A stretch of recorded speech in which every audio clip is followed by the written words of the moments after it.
தேவனுக்கு மகிமை உண்டாவதாக. இந்த காலை வேளையிலும் நம்மை ஆசீர்வதிக்கும்படியாக தேவன் நம் மத்தியில் எழுந்தருளி இருக்கிறதுக்காய் நான் தேவனை ஸ்தோத்திரிக்கிறேன். 2 தீமோத்தேயு 1ஆம் அதிகாரம் 7ஆம் வசனத்தை வாசிக்கிட்டிருப்போம். 2 தீமோத்தேயு 1ஆம் அதிகாரம் 7ஆம் வசனத்தை வாசிக்க.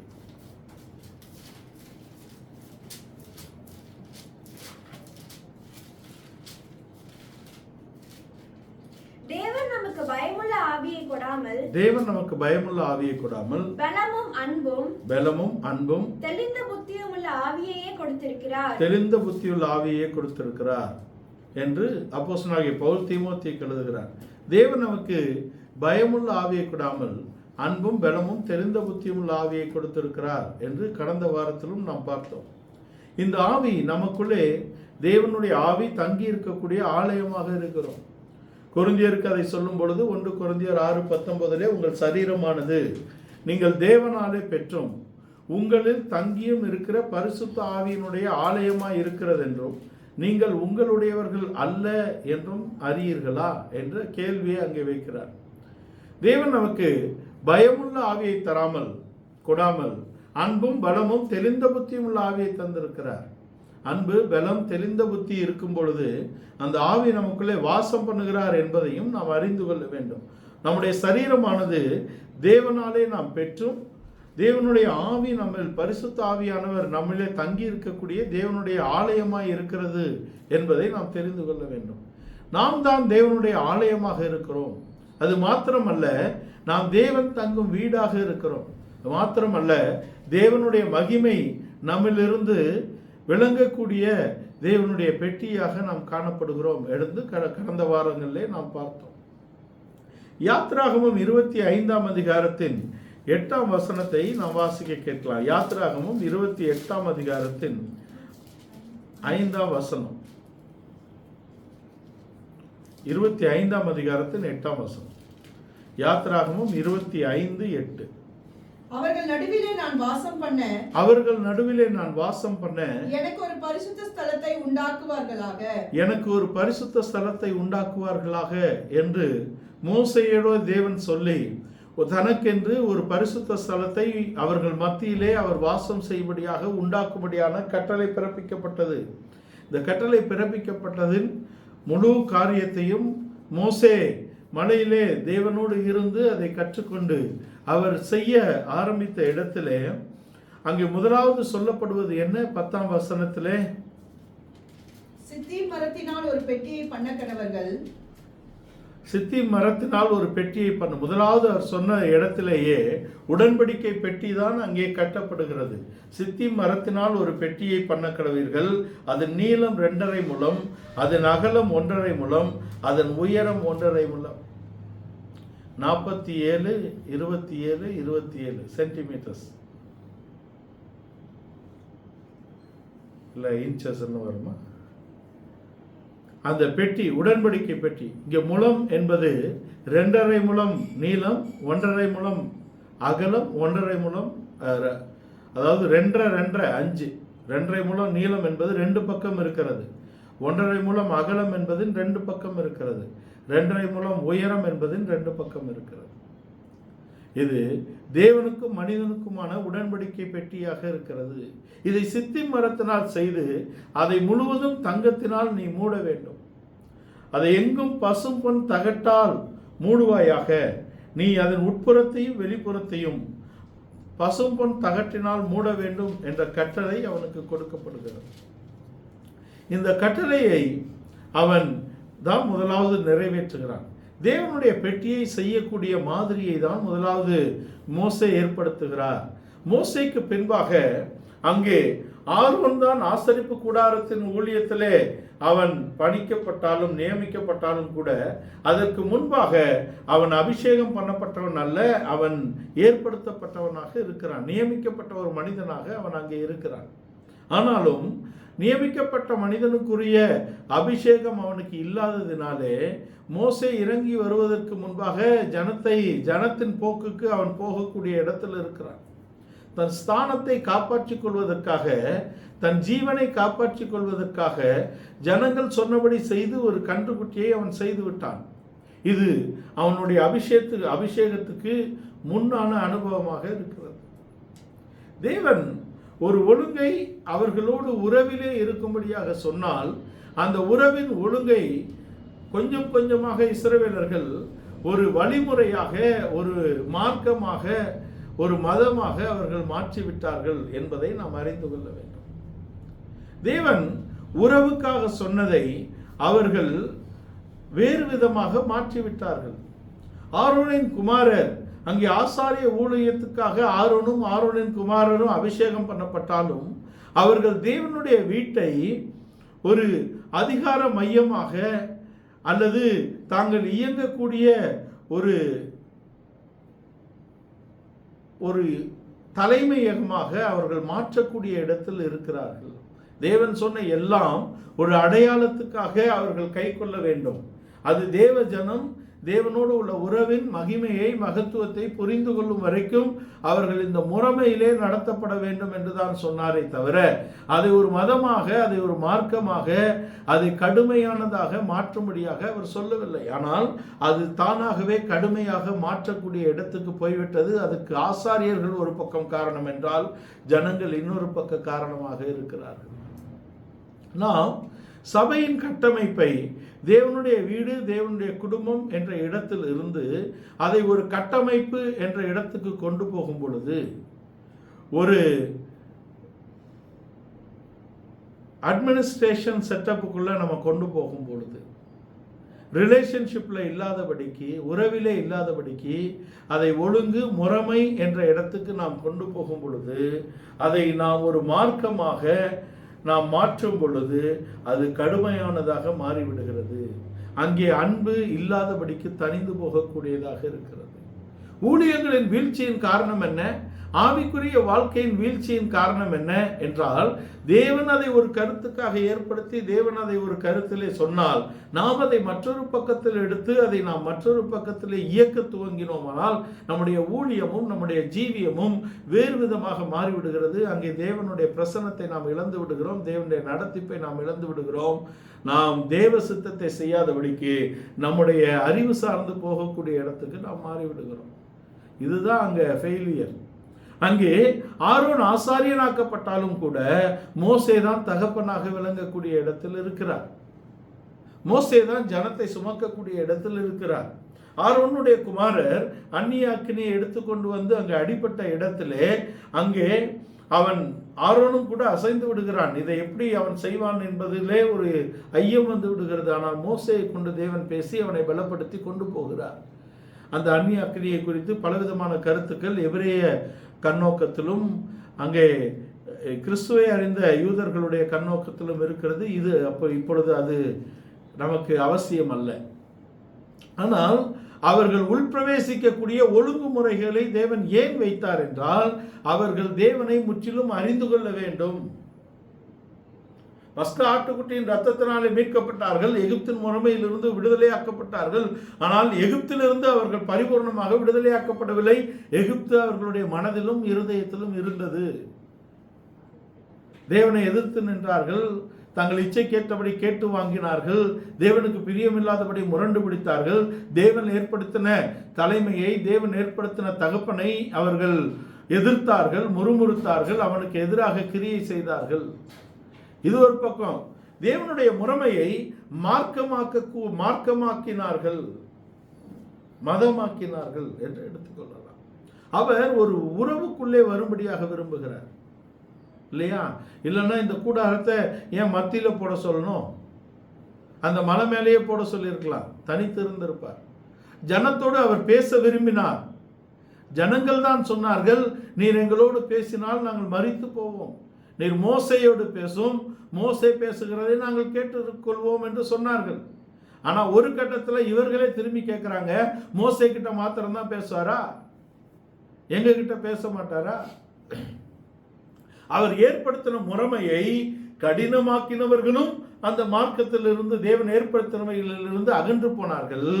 அதை ஜெனரலைஸ் பண்ண பார்த்தாங்க. We should not generalize the presence of God. தேவனுடைய சமூகத்தை நாம ஜெனரலைஸ் பண்ணக்கூடாது. தேவனுடைய சமூகம் ஒரு ஐராக்கியில் இயங்குது. தேவனுடைய ஆவி அங்கே ஆளுகை செய்கிறார். தேவனால் ஏற்படுத்தப்பட்ட மனிதனை கொண்டு அவர் ஆளுகை செய்கிறார் என்பது தேவன் ஏற்படுத்தின ஒழுங்கு. அதை தான் பவுல் அப்போஸ்தலன் எபிரேயர் 6ஆம் அதிகாரத்தில் கொண்டு வருகிறார். அங்கே எல்லாம் ஒழுங்கு கிரமமாக தான் நடக்க வேண்டியதாக இருக்கிறது. அதிகாரங்கள் தேவனால் ஏற்படுத்தப்பட்டிருக்கிறது. தேவன் ஏற்படுத்தின அதிகாரங்களை நாம் எதிர்க்கக்கூடாது என்ற முறைமை கொடுக்கப்பட்டிருக்கிறது. அங்க தேவன் ஏற்படுத்தின முறைமைகளை நாம் எதிர்க்கக்கூடாது. மோசேயை கொண்டு அவர் ஏற்படுத்தினாலும் கூட அது மோசேயின் மார்க்கமாக மாறிவிட்டது. மோசேயின் மார்க்கமாக மாறிவிட்டது. மோசேயின் சீஷர்கள் என்று சொல்லுகிறார்கள். யோவான் 9ஆம் அதிகாரத்தில் இயேசு கிறிஸ்து பூமியிலே இயங்குகிறார். அவர் மேசியா என்பதற்கான எடுத்துக்காட்டு எல்லா பக்கத்திலையும் இருக்கு. There are listed messianic miracles. மேசியா செய்யக்கூடிய அற்புதங்களில் பட்டியலை வேதபாரகர் பரிசேயர் வைத்திருக்கிறார்கள். யூதர்களும் அறிந்திருக்கிறார்கள். அப்படிப்பட்ட அற்புதங்களை அடையாளங்களை அவர் செய்கிறார். அந்த பிறவி குருடன் அங்கே குணமாக்கப்படுகிறான். அவனை கேள்வி கேட்குறாங்க, அவனை குணமாக்குனது யாரு? நீ தேவனை துதிக்கணும். அவன் தேவனை தான் துதிக்கிறான் இல்லையா? உன்னை குணமாக்கினது யாரு? அவரை குறித்து ஏளனமாக தவறாக பேசுகிறார்கள். அவன் சொல்லுகிறான், அவர் பாவி என்று நான் அறியவில்லை. ஒன்று எனக்கு தெரியும், நான் குருடனாய் இருந்தேன், இப்பொழுது காண்கிறேன். உலகம் உண்டானது முதல் இதை போல ஒன்றை கேள்விப்பட்டு இருக்கிறீர்களா? நான் கேட்கிறேன் அவர்கள, உலகம் உண்டானது முதல் பிறவி குருடன் பார்வையடைந்ததை நீங்கள் கேள்விப்பட்டு இருக்கிறீர்களா? இதை அவர் எனக்கு செய்திருக்கிறார் என்றால் அவர் மேசியா என்ற கோணத்துக்கு வருகிறது. இவங்க மீண்டும் மீண்டும் கேட்கிறார்கள். அதுக்கு அவன் கேட்கிறான், நீங்கள் இவ்வளவு அக்கறையாக அவரை குறித்து விலாவாரியாக கேட்கிறதை பார்த்தால் நீங்கள் அவருக்கு சீஷராக விரும்புகிறீர்களா என்று கேட்கிறார். உடனே அவங்களுக்கு கோபம் வந்துடுது. நாங்கள் ஏன் அவனுக்கு சீஷன் ஆகணும்? நாங்கள் மோசேயின் சீஷர் என்று சொல்லுகிறார்கள். நம்ம அநேகம் தரம் அங்கே புதிய ஏற்பாட்டிலே நமக்கு எழுதப்பட்டிருக்கிறது, மோசேயின் ஆசனத்தில் அவர்கள் இருந்தார்கள்.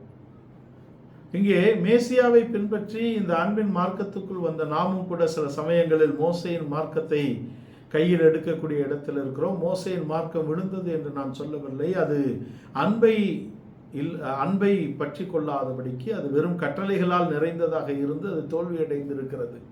அதை கிறிஸ்து நிறைவேற்றி நம்மை அன்பின் பிரமாணத்துக்குள் கொண்டு வந்திருக்கிறார் இல்லையா? அந்த பெட்டியை, அது உலகத்திலேயே மிகவும் பரிசுத்தமான ஒரு பெட்டி, மகா பரிசுத்தமான ஒரு பெட்டி. அதை ஒரு மனிதனும் கிட்டி சேர முடியாது.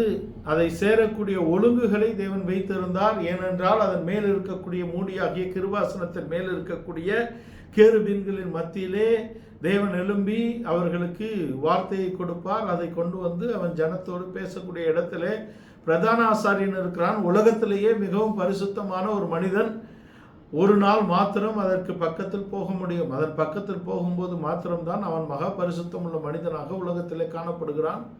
ஏனென்றால் அவன் முதலாவது தன்னுடைய பாவத்துக்காகவும் பின்பு ஜனத்தின் பாவத்துக்காகவும் அந்த பெட்டியின் இடத்தில் சேரக்கூடிய இடத்திலே அவனுக்கு ஒரு எக்ஸம்ஷன் கொடுக்கிறார்.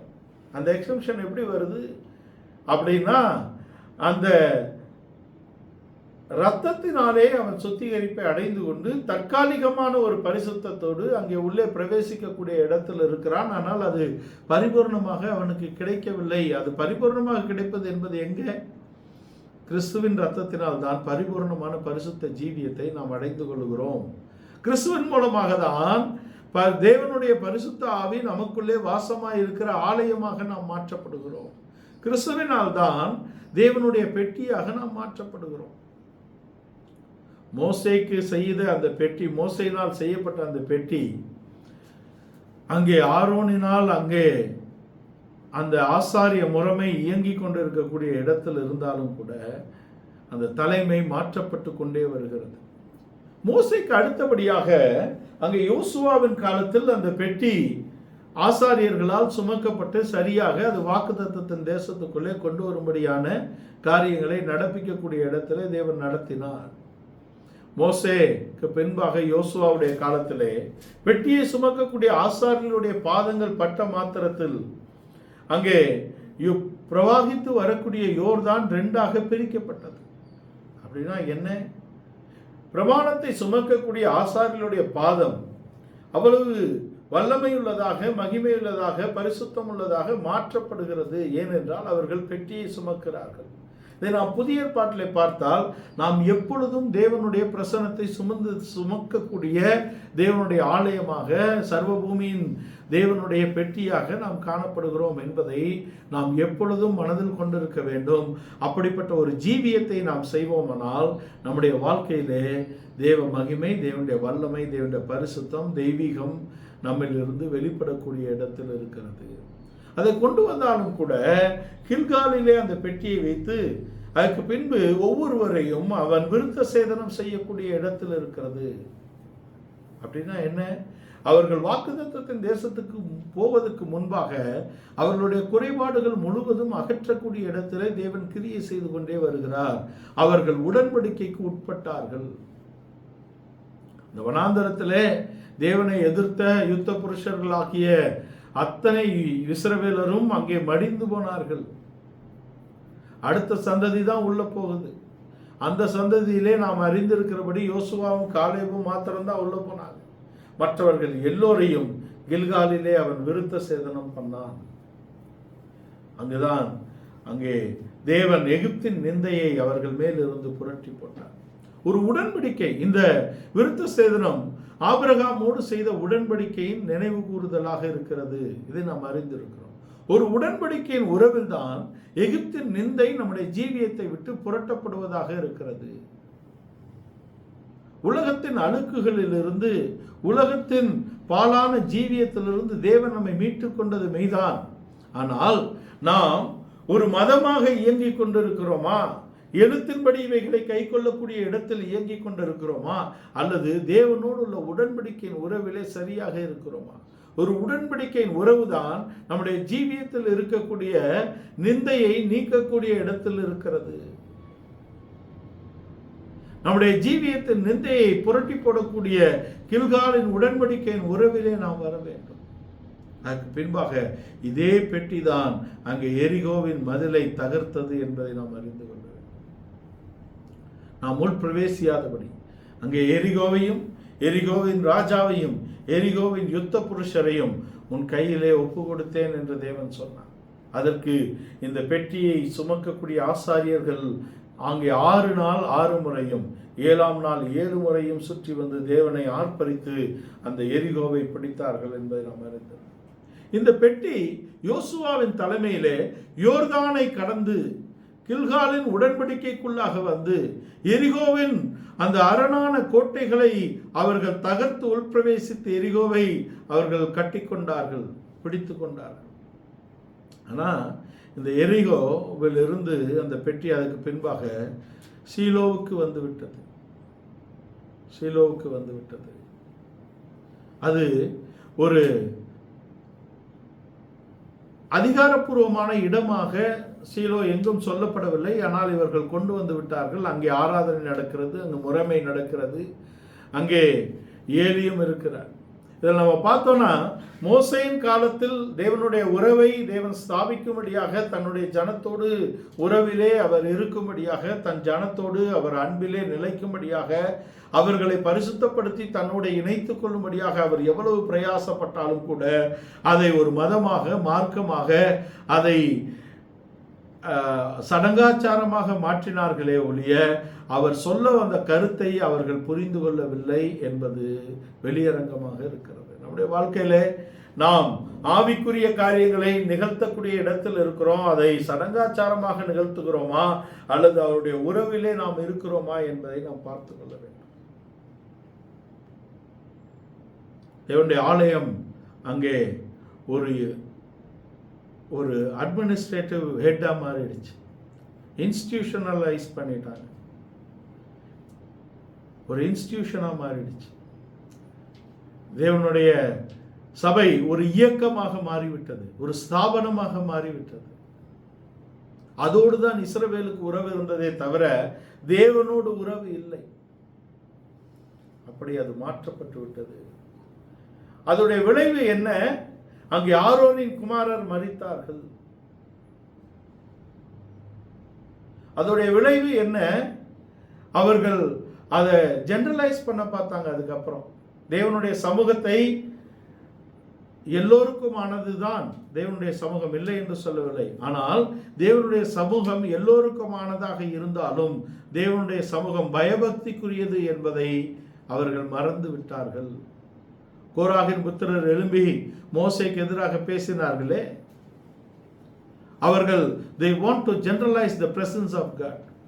தேவன் உன்னோட தான் பேசுவாரா, என்னோட பேச மாட்டாரா என்று எழும்பி அவர்கள் தேவன் ஏற்படுத்தின தலைமையை எதிர்த்தார்கள். அதான் விஷயம். தேவன் ஏற்படுத்தின தலைமை என்பது, அந்த தலைமை முக்கியம் இல்லை, ஏற்படுத்தினவர் தான் முக்கியம். அவர் ஏற்படுத்தினதுனாலே அதற்கு கீழ்ப்பட்டு இருக்க வேண்டும். அதுதான் ஒழுங்கு. எந்த அதிகாரமும் தேவனால் அல்லாமல் ஏற்படுத்தப்படுகிறது இல்லை. தேவனால் ஏற்படுத்தப்பட்ட எந்த தலைமையும் நாம் எதிர்க்கக்கூடாது என்ற ஒரு ஒழுங்கை வேதம் நமக்கு சொல்லுகிறது. ஆனால் மோசே எதிர்த்தார்கள். கோராகின் புத்திரர் மாத்திரம்தான் எதிர்த்தார்களா? அவங்களுக்கு ஏன் அந்த எண்ணம்? நாங்களும் ஆசாரியர்கள் தானே, நாங்களும் லேவி குடும்பத்தில் பிறந்தோம் தானே. அன்றைக்கு தான் ஆரோனின் கோல் அங்கே வைக்கப்பட்டது. அந்த விஷயமெல்லாம் இருக்கட்டும், அங்கே மூப்பர்களும் எதிர்த்தார்கள். ஏன் இதே ஆரோனும் மீரியாமும் மோசேக்கு எதிராக பேசவில்லையா? ஆரோனும் மீரியாமும் மோசேக்கு எதிராக பேசினார்கள். மோசே அவர்களுக்காக மன்றாடினாலும் தேவன் மீரியாமின் மேல் கோபம் கொண்டார். அவளுடைய சரீரம் முழுவதும் குஷ்டரோகமாக்கப்பட்டது, பாளையத்துக்கு புறம்பாக்கப்பட்டாள். மோசேயை மீண்டும் வேண்டிக் கொண்டான். அவள் மீண்டும் தேவனால் மன்னிக்கப்பட்டு கொண்டு வரப்பட்டார். ஏனென்றால் தேவனுடைய வீடாகிய குடும்பம் ஒரு இயக்கமாக, ஒரு ஸ்தாபனமாக, ஒரு எழுத்தின்படியான சபையாக மாறும் பொழுது அங்கே அதிகாரத்துக்கான போட்டியும் ஸ்தானத்துக்கான போட்டியும் வரும் பொழுது குடும்பம் என்ற உறவு முற்றிலும் மறக்கப்படுகிறது. தன் சகோதரருக்கு எதிராக சகோதரனும், தன் குமாரனுக்கு எதிராக தகப்பன்மாரும், தன் தகப்பன்மாருக்கு எதிராக குமாரரும், தன் சகோதர சகோதரிக்கு எதிராக சகோதரனும் எழும்பி அது அரசியலாக்கப்படுகிறது. இப்ப பிரிவினை, சண்டை, தர்க்கம், மூர்க்கம், பொறாமை, கசப்பு இதெல்லாம் இருக்கும் பொழுது அங்கு தேவ சமூகத்தை நீங்கள் எப்படி எதிர்பார்க்க முடியும்? தேவ சமூகத்தை எதிர்பார்க்க முடியாது. அங்கே ஒருவேளை உபதேசங்கள் பிரசங்கிக்கப்படலாம், கேட்கப்படலாம், இல்லை என்று சொல்லவில்லை. ஆனால் அது பயிற்சியிலே கொண்டு வரப்படுகிறதா? அதான் கேள்வி. அது பயிற்சியிலே கொண்டு வரப்படுவதற்கு தேவ தயவு நமக்கு வேண்டியதாக இருக்கிறது. தேவ ஆவியின் அனுக்கிரகம் வேண்டியதாக இருக்கிறது. வார்த்தைக்கேற்ற வாழ்க்கை நாம் வாழ்வதற்கு தேவனுடைய கிருபை நமக்கு வேண்டியதாக இருக்கிறது. கிருபையின் பாத்திரமாக தேவனால் ஏற்படுத்தப்பட்ட மனிதனை நாம் எதிர்ப்போமானால் அந்த கிருபைக்கு நாம் பாத்திரராக இருக்க முடியாது. ஒரு மனதை நாம் விட்டு விடுவோமானால் தேவனோடு இசைந்து நாம் வாழ முடியாது. தேவனோடு இசைந்து வாழாவிட்டால் அது ஒரு மதமாக மாறிவிடுகிறதே தவிர அது ஒரு உறவிலே நிற்க முடியாத ஒரு வாழ்க்கையாகி போகிறது. இதான் மோசே காலத்தில் பண்ணாங்க பிரச்சனை. கோராகின் புத்திரர் பண்ணாங்க. இஸ்ரவேலர்கள் முறுமுறுத்தார்கள், எதிர்த்தார்கள். ஏன்? ஆரோனும் பிலேயா, அங்கே ஆரோனும் மீரியாமும் கூட அதை செய்கிறார்கள். யோசுவா காலத்திலையும் சும்மா இருந்தாங்களா? யோசுவாவோடு தேவன் சொல்றார், உன்னை ஒருவனும் எதிர்க்க மாட்டான், நான் மோசையோடு இருந்தது போல நான் உன்னோடும் இருப்பேன் சொன்னார். ஆனால் இங்கே தேவனுடைய பெட்டி ஒரு தேவனால் குறிப்பிட முடியாத ஒரு இடத்துக்கு வந்து அது அதிகார மையமாக மாற்றப்படுகிறது. சீலோவிலே தேவனுடைய பெட்டி கொண்டு வரப்படுகிறது. அது அதிகாரப்பூர்வமாக அங்கீகரிக்கப்பட்ட இடமாக இல்லாவிட்டாலும் அங்கே யோசுவா அதை கொண்டு வந்து நிலைநிறுத்தி விட்டார்.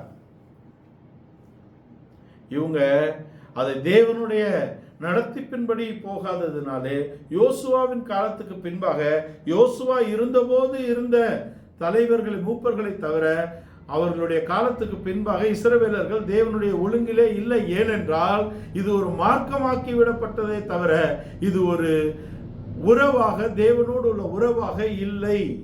தேவனை அவர்கள் தங்களுடைய தகப்பனாக, தங்களுடைய தேவனாக அவர்கள் ஏற்றுக்கொண்டு நடக்கக்கூடிய இடத்தில் இல்லாதபடிக்கு இதை ஒரு சமயமாக அவர்கள் மாற்றிவிட்டார்கள், சடங்காச்சாரமாக மாற்றிவிட்டார்கள். இப்ப நியாயாதிபதிகள் காலத்துல ஏலி காலம் வரைக்கும் அப்படிதான் இருக்கு. ஏலியின் காலத்தில் என்ன ஆனது? ஏலியின் காலத்துல ஏலியின் குமாரர் தேவனுடைய ஒழுங்கின்படி நடக்கவில்லை. தேவனுடைய ஆலயத்தை அருவருப்பாக்குகிறார்கள். அங்கே இஸ்ரவேலிலே பலி செலுத்த வருவதற்கு ஜனங்களுக்கு மனமில்லாதபடிக்கு இவர்கள் நடந்து கொள்கிறார்கள். இதை ஏலியும் கண்டு கொள்ளவில்லை. ஏன்? எனக்கு அப்புறம் இவனுங்க தானே வரணும் அப்படின்னு இருக்காரு இல்லையா? அப்ப தேவன் சொல்லுகிறார் ஏலியின் இடத்தில், நீ உன் குமாரரை மதிக்கிறாய், என் காணிக்கையை மிதிக்கிறாய். நான் உன் வீட்டை சகல கொழுமையினாலும் நான் போஷித்து உங்களை கொண்டாடலையா அப்படின்னு கேட்கிறார்.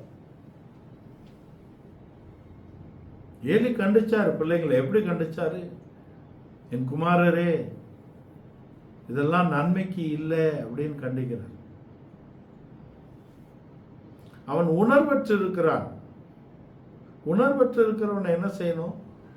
உணர்வற்று இருக்கிறவனை உணர்வடைய செய்வதற்கு பிரம்பை கையாள வேண்டும் என்று ஞானி சொல்லுகிறார் இல்லையா? பிள்ளையின் மனதில் அகந்தையின் மிலாறு இருக்கும், தண்டனையின் பிரம்பு அதை அகற்றும். இதை ஏலி செய்யவில்லை.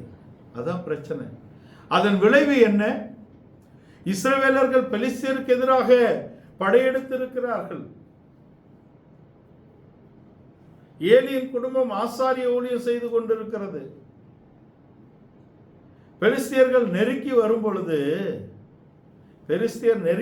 பொழுது இஸ்ரவேலர்கள் பெட்டியை கொண்டு வரும்படியாக சொல்லுகிறார்கள். இந்த பெட்டியை என்னன்னு நினைக்கிறான்? ஒரு ஆயுதம் போல பயன்படுத்தும்படியாக ஆகிவிட்டான் இல்லையா? ஒரு ஆயுதம் போல அதை பயன்படுத்தக்கூடிய இடத்தில் வந்து விட்டான். இன்றைக்கு மதமாக்கப்பட்ட கிறிஸ்தவம் ஆயுதம் போல தேவ சமூகத்தை பயன்படுத்துவதற்கு துணிந்து விட்டது. தேவனோடு உள்ள உறவின் குறைவுகளை இவர்கள் உபவாசத்தினாலும் ஜெபத்தினாலும் இவர்கள் செய்யக்கூடிய அந்த முயற்சிகள், மதம் சார்ந்த முயற்சிகளினால் மீட்டு விடலாம் என்று நினைக்கிறார்களே தவிர உணர்வடையவில்லை. உணர்ச்சி வசப்படுகிறார்கள். உணர்ச்சி வசப்பட்டு நீங்க பட்டினி இருந்து உங்கள் சரீரத்தை ஒடுக்குகிறதுனால அவர் உங்ககிட்ட சேர்ந்துருவாரா? நீங்கள் சரி செய்ய வேண்டியதை கண்டுபிடித்து சரி செய்ய வேண்டும். பட்டினி இருப்பது அல்ல, உபவாசிப்பது என்பது தேவ சமூகத்தில் நம்மை தாழ்த்துவது. நான் தாழ்த்தாதபடிக்கு 40 நாள் நான் சாப்பிடாம இருந்தா அது பட்டினி தான், அது உபவாசமாக கருதப்படாது. உபவாசிக்கக்கூடிய ஒழுங்குகளை இஸ்ரவேலுக்கு ஏசாயா தீர்க்கன் சொல்லுகிறான். எப்படி உபவாசிக்க வேண்டும்? உன் உணவை ஏழைக்கு அளித்து தேவ சமூகத்தில் உன்னை தாழ்த்தி மற்றவனுக்கு எதிரான கசப்புகளை நீ நினையாதபடிக்கு உன் சிந்தையும் உன் இருதயத்தையும் நீ பரிசுத்தப்படுத்தி நீ உன்னுடைய குற்றங்களுக்காக குறைவுகளுக்காக நீ வருத்தப்பட்டு மனஸ்தாபப்பட்டு தேவ சமூகத்தில் சேர்ந்து உபவாசித்து உன்னை சரிப்படுத்திக் கொள்ள வேண்டும். எப்படி அல்ல? இஸ்ரவேலர்கள் பெலிஸ்தியர் நெருங்கி வந்த உடனே பெட்டியை கொண்டு வாருங்கள், பெட்டி நமக்கு ஜெயத்தை கொண்டு வந்து விடும். பெட்டி தேவ சமூகத்தை நமக்கு மத்தியில் கொண்டு வருகிறது என்பதை மறந்து பெட்டி தங்களுக்கு ஜெயத்தை கொண்டு வரும் என்று நினைத்தார்களானால் அந்த பெட்டியை இவங்க விக்கிரகமாக்கி விடுகிறார்கள். அந்த பெட்டியில தேவ சமூகம் இருப்பது என்பதை அவர்கள் மறந்து அந்த பெட்டியை ஒரு விக்கிரகத்தை போல பாவிக்கக்கூடிய இடத்துக்கு இஸ்ரவேலர்கள் வந்தார்கள். அந்த ஒரே நாளிலே ஏலியின் 2 குமாரரும் அடித்து கொல்லப்பட்டார்கள். ஓப்னியும் பினகாசும் மரித்தான். பெட்டி பிடிக்கப்பட்டு போனது. ஏலி மரித்து போகிறார். அன்றைக்கே அவன் பிடரி முறிந்து செத்தான். அன்றைக்கே இஸ்ரவேலை விட்டு மகிமை போய்விட்டது. தேவனுடைய பெட்டியிலே தேவனுடைய சமூகமும் தேவனுடைய மகிமையும் இருக்கிறது என்பதை மறந்து அந்த பெட்டியை ஒரு ஆயுதம் போல பாவித்தார்கள். அந்த பெட்டியை ஒரு விக்கிரகம் போல பாவித்தார்கள். அந்த தேவனுடைய மகிமையை அவர்கள் இழந்து போனார்கள். அன்றைக்கு இக்கபோத்து பிறக்கிறான். ஒரே நாள் பாருங்க, இவ்வளவு துக்கத்தின் மத்தியிலே ஒரு குமாரனை பெற்றெடுத்து அவன் தாய் இஸ்ரவேலை விட்டு மகிமை போனது. இக்கபோத்து என்று அவனுக்கு பெயரிட்டார்.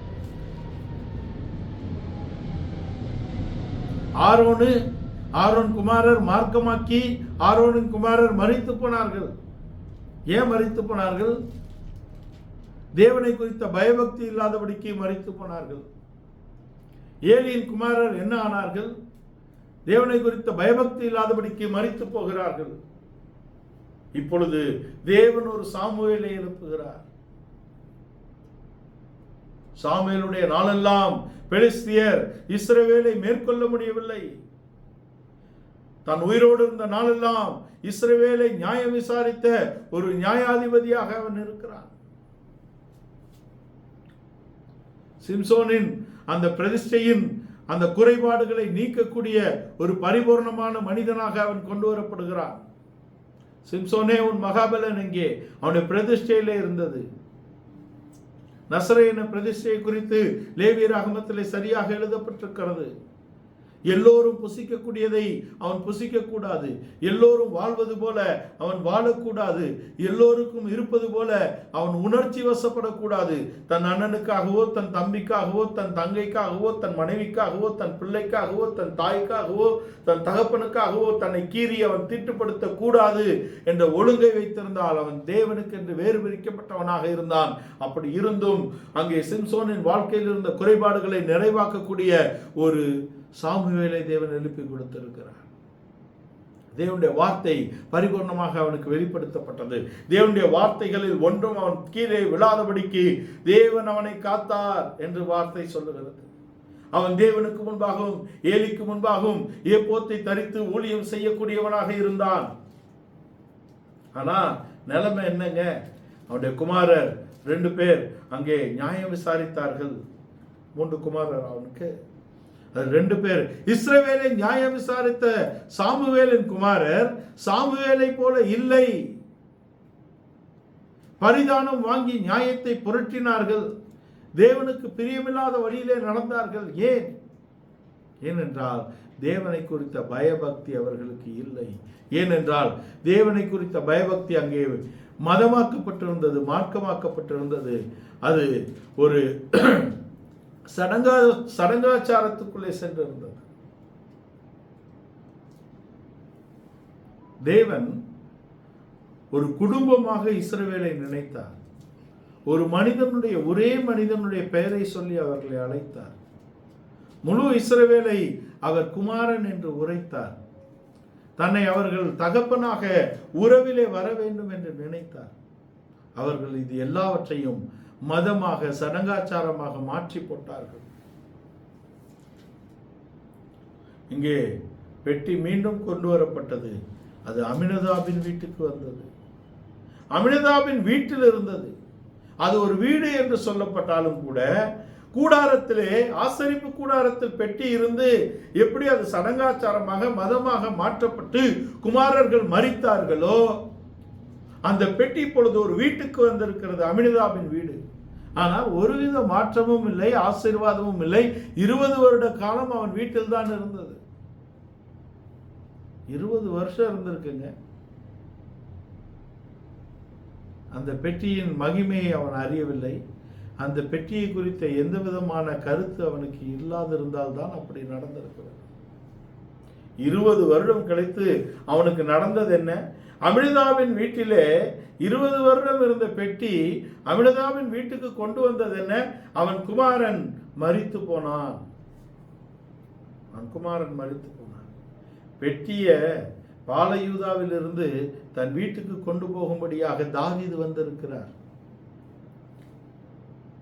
உலக மார்க்கத்தை நாம் பின்பற்றக்கூடாது. உலக வழக்கங்களை நாம் சபைக்குள்ளே கொண்டு வரக்கூடாது என்பதை நாம் அறிந்திருக்க வேண்டும். பெலிஸ்தியர் வண்டில் செய்து கொண்டு வந்தது போல தானும் வண்டில் செய்து அதை கொண்டு வரும்படியாக முயற்சி செய்கிறார் ராஜா தாவீது. தேவனுடைய இருதயத்துக்கு ஏற்றவன் தான். ஆனால் சற்று அவன் சிந்தியாமல் போய் தேவனுடைய பெட்டியை பெலிஸ்தியர் செய்தது போலவே ஒரு வண்டி செய்து கொண்டு வரும்படியாக அவன் எத்தனித்து விட்டான். இன்னைக்கு பாருங்க, சபை கூட்டத்தை ஈர்க்கும்படியாக, வாலிபர்களை தனக்குள்ளாக அடக்கி வைத்துக் கொள்ளும்படியாக, கூட்டம் தன்னை விட்டு போய்விடக்கூடாது என்பதற்காக பலவிதமான உலக யுக்திகளை பயன்படுத்துகிறோம். அது இங்கே கூட்டத்தை நம்மளோட வச்சிருக்கோம். அந்த கூட்டம் நம்மளையும் போக விடாது, அதுவும் போகாதுன்னு ஆயிடக்கூடாது இல்லையா? உலக வழக்கங்களை ஏன் சபைக்குள்ளே கொண்டு வருகிறோம்? வேதம் சொல்லாத ஒழுங்கற்ற காரியங்களை ஏன் சபைக்குள்ளே கொண்டு வருகிறோம்? உலக இசையை ஏன் சபைக்குள்ளே கொண்டு வருகிறோம்?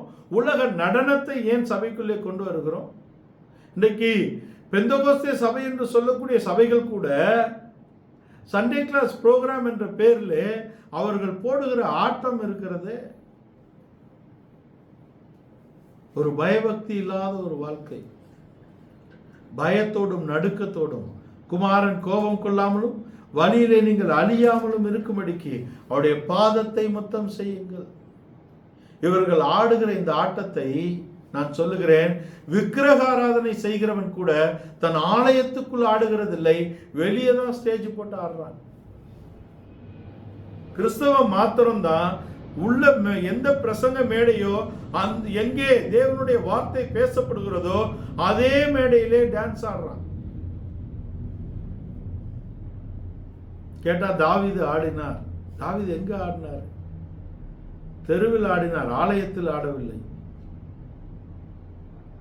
தாவீது தன் கூடாரத்திலே, அங்கே தாவீதின் கூடாரம் என்ற இடத்திலே அவனுடைய அரண்மனை இயங்குகிறது. தேவனுடைய கூடாரம் என்ற இடத்திலே அந்த பெட்டி இருந்தது.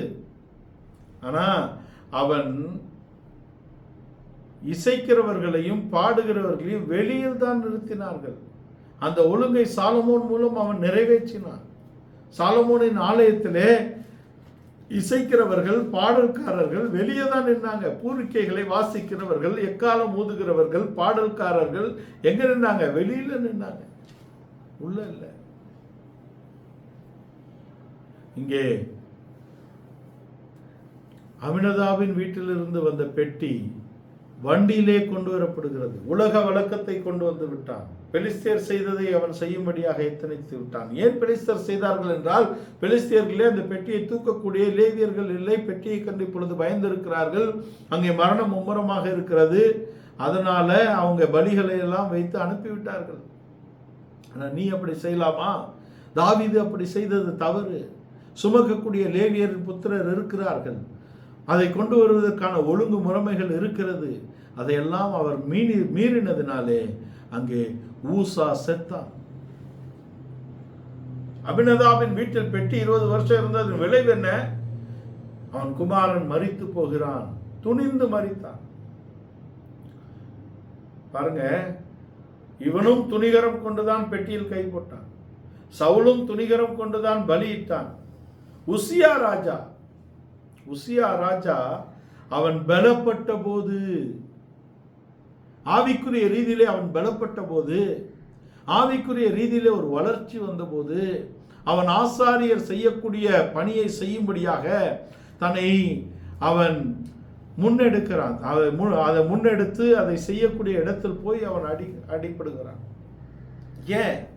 தேவனுடைய சமூகத்தை நம்ம ஜெனரலைஸ் பண்ணக்கூடாது, பொதுவாக்க கூடாது. தேவன் முறைமைகளை வைத்திருக்கும் போது அதை நாம் உடைக்க கூடாது. சாமுவேல் வரை வரைக்கும் காத்திருக்கணும். அங்கே 2ஆக இயங்குகிறது தேவனுடைய ஆளுகை. ஒன்று ஆசாரியத்துவத்தின் முறைமையிலே ஆளுகை இருக்கிறது, அரசாங்கத்தின் ஆளுகை இருக்கிறது. ஆனால் அரசாங்கத்தின் ஆளுகை ஆசாரியத்துவத்தின் ஆளுகையை விட பெரியது அல்ல. அவன் சொன்னா நீ காத்திருக்கணும். அதை அவன் துணிந்து செய்தான். இன்னைக்கு ஜெனரலைஸ்டு சர்ச்சஸ் வந்துருச்சு. எல்லாரும் ஈக்குவல் தான். எல்லாரும் ஈக்குவல் தாங்க. எல்லாரும் ஈக்குவல் தான், இல்லைன்னே சொல்லல. நாம் எல்லோரும் கிறிஸ்துவின் ரத்தத்தினால் மீட்கப்பட்டிருக்கிறோம். நாம் எல்லோரும் கிருபாசனத்தண்டையில் சேரக்கூடிய பாக்கியம் நமக்கு கொடுக்கப்பட்டிருக்கிறது. நாம் எல்லோரும் தேவனோடு இடைபடக்கூடிய அந்த உறவு நம் ஒவ்வொருவருக்கும் கொடுக்கப்பட்டிருக்கிறது, இல்லை என்று சொல்லவில்லை. ஆனால் தேவனுடைய சபை ஒரு ஒழுங்கில் தான் இயங்குகிறது. அதில் ஒரு ஐராக்கி வச்சிருக்கிறாரு. அதில் ஒரு அழைப்பு இருக்கிறது, அதுக்கு ஒரு அபிஷேகம் இருக்கிறது, அதுக்கு ஒரு கிருபை அளிக்கப்படுகிறது. அதனால்தான் பவுல் சொல்றாரு, அவனவனுக்கு அளிக்கப்பட்ட கிருபையின் அளவின்படியே. ஒவ்வொருவருக்கும் கிருபையின் அளவு வேறுபடுகிறது. ஒவ்வொருவருக்குமான அழைப்பு வேறு விதமாக இருக்கிறது. ஒவ்வொருவருக்குமான அபிஷேகம் வேறுபட்டு இருக்கிறது. தேவனுடைய ஒழுங்குல நீ ஜெனரலைஸ் பண்ணக்கூடாது. அப்படிதான் லேமன்ஸ் எழும்புனாங்க. எல்லாரும் ஒண்ணுதான். யாராவது ஒருத்தர் எழும்பி ஒரு நாள் மெசேஜ் கொடுப்பாங்க. அறிவில் இருந்து, அவர் சமூகத்திலிருந்து நாம் அந்த பிரசன்னத்தை கொண்டு வர வேண்டும். We should not generalize the presence of God. தேவனுடைய மகிமையின் பிரசன்னத்தை நாம் எல்லோருக்குமானதாக, அது ஜெனரலைஸ் பண்ணா என்ன ஆயிடும்னா அது மதிப்பற்றதாக மாறிவிடும். அதான் விஷயம். இங்கே துணிந்தவர்கள் எல்லோரும் தங்களுக்கு அடாததிலே துணிந்தார்கள், அடிபட்டு போனார்கள். இப்பொழுது ராஜாவும் பின்வாங்கி இருக்கிறார். இந்த பெட்டியை தன்னுடைய வீட்டுக்கு கொண்டு வரும்படியாக பயந்து இருக்கிறார். இப்ப ஓபேத் ஏதோமின் வீட்டிலே அது கொண்டு வரப்படுகிறது. ஓபேத் ஏதோமை குறித்து பலவிதமான காரியங்கள் இருக்கிறது. சிலர் அவனை லேவியன் என்று சொல்லுகிறார்கள், சிலர் அவர் பெரிசியன் என்று வரலாற்றிலே எழுதி குறிப்பிடப்பட்டிருக்கிறது. அது நமக்கு வேண்டியதல்ல. ஆனால் மரணம் வந்திருக்கிறது, பயம் வந்திருக்கிறது. இஸ்ரவேலர் பின்வாங்கி விட்டார்கள். அதை கொண்டு வரும்படியாக கட்டளையிட்ட தேவனுடைய மனிதனாகிய ராஜா, தேவனுடைய இருதயத்துக்கு ஏற்றவன், முழு இஸ்ரவேலையும் தேவன் பக்கத்தில் திருப்பக்கூடிய அபிஷேகம் பெற்றவனாக கருதப்பட்டவன், சவுல் இருக்கும்போதே இஸ்ரவேலை வழிநடத்தினவன், இஸ்ரவேலுக்கு எதிராக, இஸ்ரவேலின் தேவனுக்கு எதிராக பேசிய காத்தூரானாகிய கோலியாத்தை முற்றிலுமாக ஜெயித்தவன், அவனுடைய குமாரரையும் அவனுடைய சகோதரியும் அவன் அதம் பண்ணி இருக்கிறான். பராக்கிரமசாலி, தேவனுடைய அறிவை பெற்றவன், தேவனுடைய இருதயத்துக்கு ஏற்றவன், தேவனால் அபிஷேகம் பண்ணப்பட்டவன். பின்வாங்கிட்டார். பெட்டியை கொண்டு போறதுக்கு பயந்துட்டார். மரணம் வந்து விட்டது. அங்கே ஊசா மரித்த உடனே எல்லோரும் பின்வாங்கி விட்டார்கள். இப்பொழுது ஒரு மனிதனுக்கு இந்த பயத்தை தாண்டின ஒரு விசுவாசம், தேவனை பற்றின ஒரு நம்பிக்கையோடு தன் வீட்டிலே ஓபேத் ஏதோம் அந்த பெட்டியை ஏற்றுக்கொள்ளுகிறான். அந்த பெட்டி அவனுடைய வீட்டுக்கு கொண்டு வரப்படுகிறது. ஓபேத் ஏதோமுடைய வீட்டிலே தேவனுடைய பெட்டி கொண்டு வரப்படுகிறது. கொடிய பயம் அங்கே இருக்கிறது. எல்லோரும் பயந்து இருக்கிறார்கள். ஆனால் அவன் தன்னுடைய அந்த உடன்படிக்கை, தேவனுடைய உடன்படிக்கை பெட்டியை தொட்டு ஊசா மரித்த போதும் கூட தன் வீட்டை அதற்காக திறந்து கொடுத்தான். அதான் விஷயம்.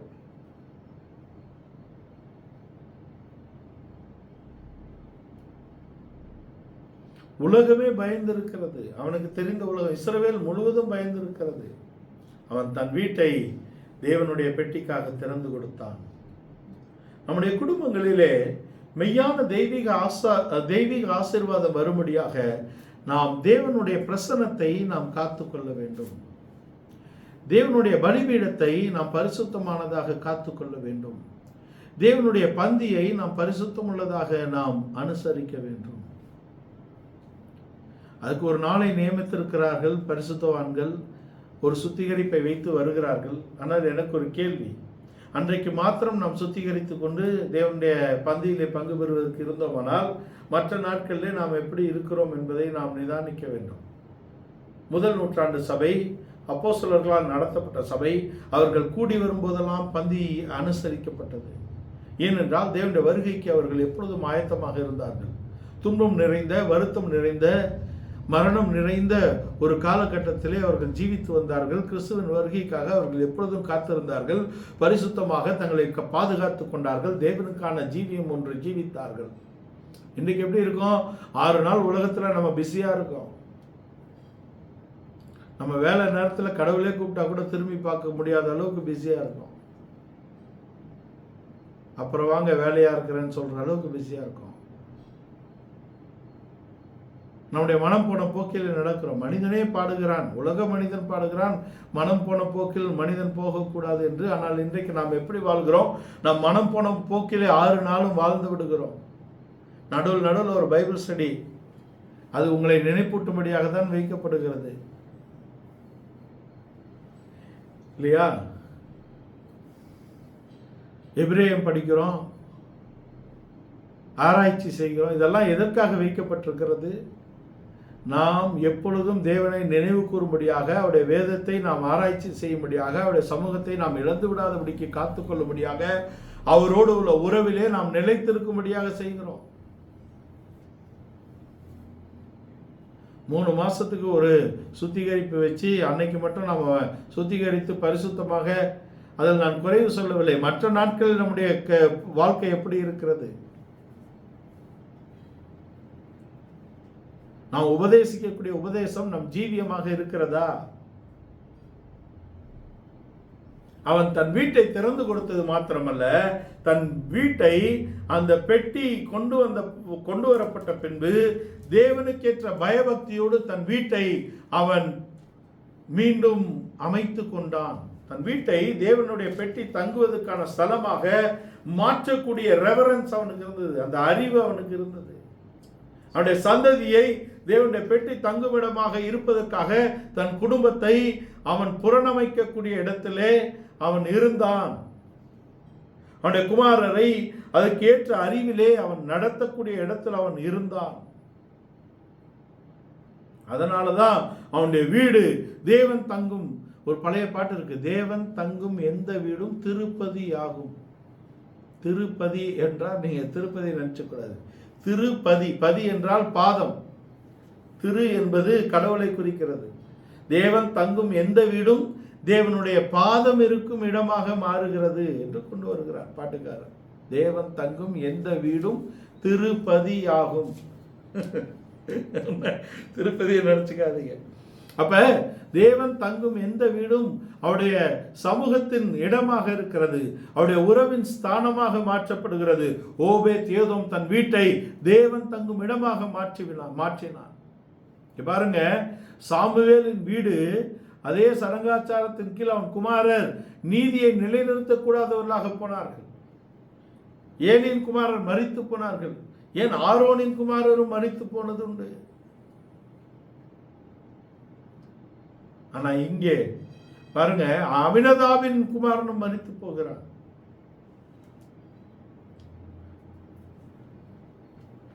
அதனால இங்கே ஓபேத்தின் வீடு, ஓபேத் ஏதோமின் வீடு தேவன் தங்கும் இடமாக மாற்றப்பட்டது. பல வருடங்கள், அந்த 3 மாதம் அவனுடைய வீடு முழுவதும் ஆசீர்வதிக்கப்பட்டது.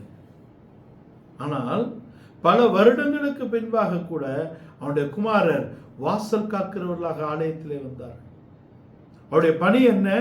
ஒரு சின்ன வீடு, தேவனுடைய பெட்டி தங்கக்கூடிய இடத்தில் அவர்கள் தங்களை தகுதிப்படுத்திக் கொண்டதினாலே ஆலயத்தின் அங்கே ஆலயத்தில் முக்கியமான பகுதியை காவல் காக்கக்கூடிய இடத்துக்கு வந்தார்கள். எருசலேமின் வாசலில் அவர்கள் இல்லை. தன் பெட்டியை, அந்த பெட்டிக்காக தன் வீட்டை திறந்து அதை அவன் உள்ளே ஏற்றுக்கொண்ட இடத்திலே பாருங்கள், அவர்கள் முக்கியமா எருசலேமுக்கு கொண்டு வரப்படுகிறது அவனுடைய குடும்பம். எருசலேமின் வாசலை காக்கவில்லை, ஆலயத்தின் வாசல் காக்கிறவர்களானார்கள். அது மாத்திரம் அல்ல, தேவனுடைய ஆலயத்தின் பொருட்கள் இருக்கக்கூடிய அந்த அறையை அவர்கள் தான் பாதுகாத்தார்கள். கோடன் என்ன சொல்லலாத பொருட்கள் இருக்கக்கூடிய அறை, ஸ்டோர் ஹவுஸ். தமிழ்ல என்ன சொல்றாத? கிடங்கு, பொருட்கிடங்கு. வேதம் என்ன சொல்லுது? அத ஓபேத் ஏதோமின் குமாரர் அந்த கிடங்கை பாதுகாக்கக்கூடிய இடத்தில் வந்தார்கள். காரணம் என்ன? 63 பேர் அவனுடைய சந்ததியிலிருந்து தேவாலயத்தின் பணியிலே கொண்டு வரப்பட்டார்கள். உன்னதமான தேவனுடைய ஆலயத்தின் பாதுகாப்பு பணியிலே அவர்கள் இருந்தார்கள். அதான் முக்கியம். அது அவனுடைய முக்கியமான விஷயமாக இருந்தது. அவனுடைய சந்ததியை அவன் தேவனுக்கு ஏற்ற ஒரு சந்ததியாக மாற்றி இருந்தான். தேவனுக்கு ஏற்ற தேவ பக்தியுள்ள ஒரு சந்ததியை அவன் உருவாக்கக்கூடிய இடத்திலே வந்திருந்தான். நம்முடைய வாழ்க்கையிலே நாம் தேவனுக்கு பயந்து தேவனோடு உள்ள உறவிலே நாம் இருக்கிறோமா? 1 நாளாகவும் 26ஆம் அதிகாரம் 4-5 வசனங்களிலே அவனுடைய குமாரர் உடைய பட்டியல் இருக்கிறது. 8 குமாரர் இருந்தார்கள். அதுக்கு பின்ன அவருடைய சந்ததிகள் 63 பேர் தேவாலயத்தின் பணியிலே பணிக்கப்பட்டிருந்தார்கள். அவனுடைய குமாரருடைய ஒவ்வொரு பெயரும் ஒரு தெய்வீக அர்த்தத்தோடு அங்கே வைக்கப்பட்டிருந்ததாக இருக்கிறது.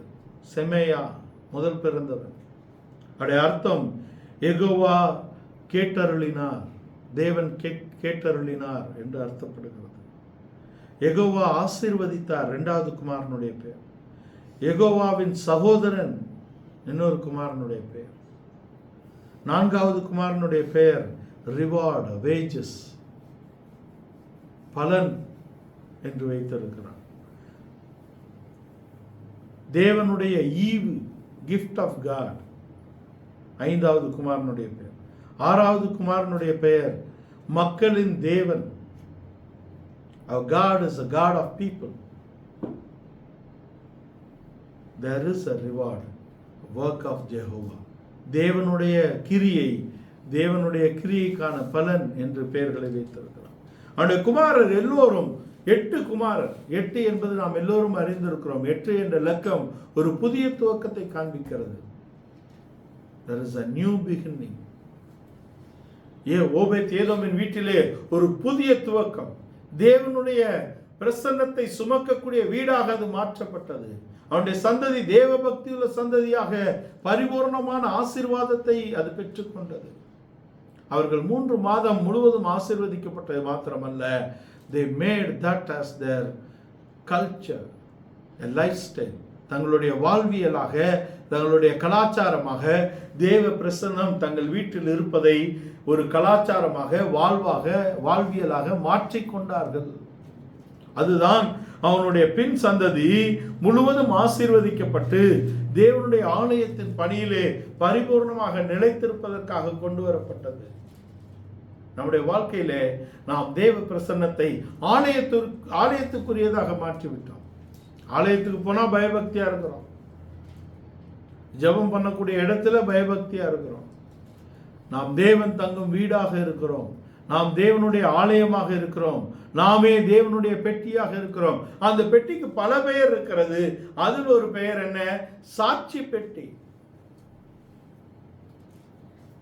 சாட்சி பெட்டி. சாட்சி பெட்டியிலே தேவன் மோசேயோடு பேசுவார், ஆரோனோடு பேசுவார், ஆசாரியர்களோடு பேசுவார், தான் நியமித்த தலைமையோடு பேசுவார். நாம் சாட்சி பெட்டியாக இருக்க வேண்டும்.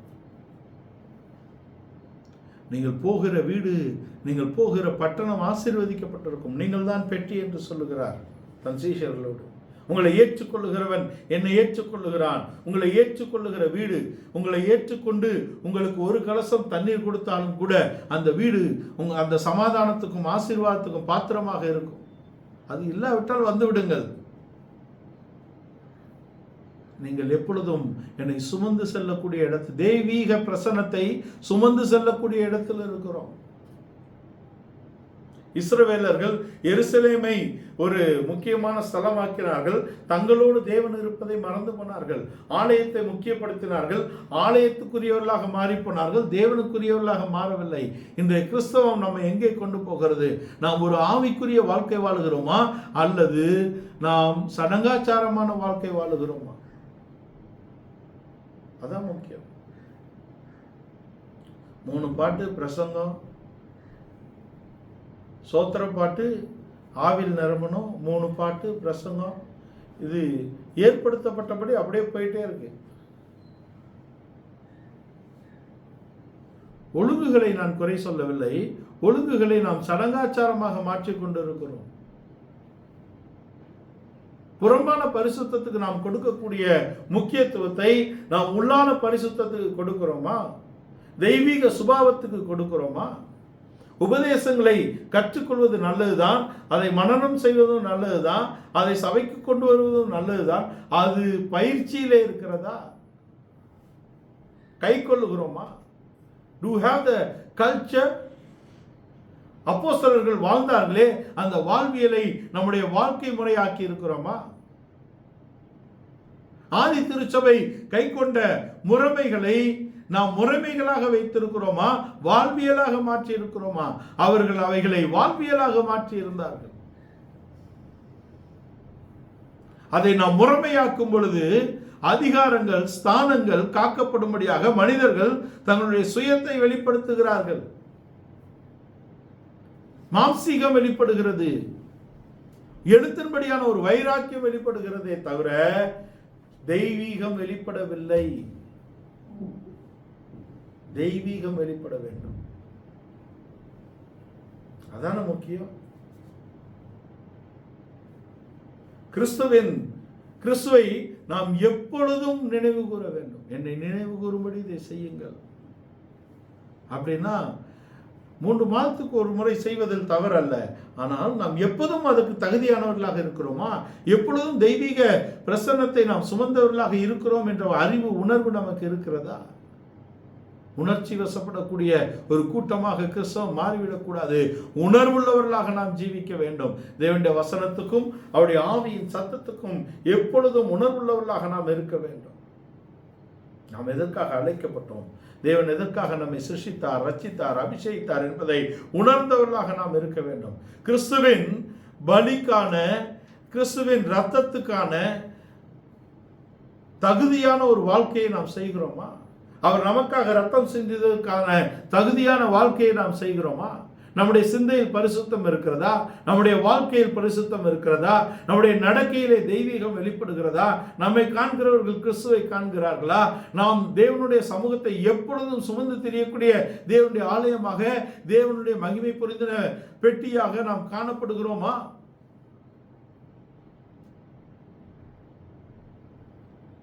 இதெல்லாம் நாம் சிந்திக்கக்கூடிய நாட்களுக்கு வந்திருக்கிறோம். இந்த காலை வேளையில இந்த வசனங்கள், ஓபேத் ஏதோமுடைய வீடு எப்படி தெய்வீக வீடாக மாற்றப்பட்டதோ, தெய்வீக பிரசனத்தை அவன் எப்படி காத்து கொண்டானோ, அதை எப்படி வாழ்வியலாக்கி தன்னுடைய சந்ததிகள் எருசலேமுக்கு வரும்படியாக, ஆலயத்துக்குள் பிரவேசிக்கும்படியாக அவன் செய்தானோ, நாமும் தேவனுடைய ராஜ்யமாக நாம் மாற்றப்பட வேண்டும்.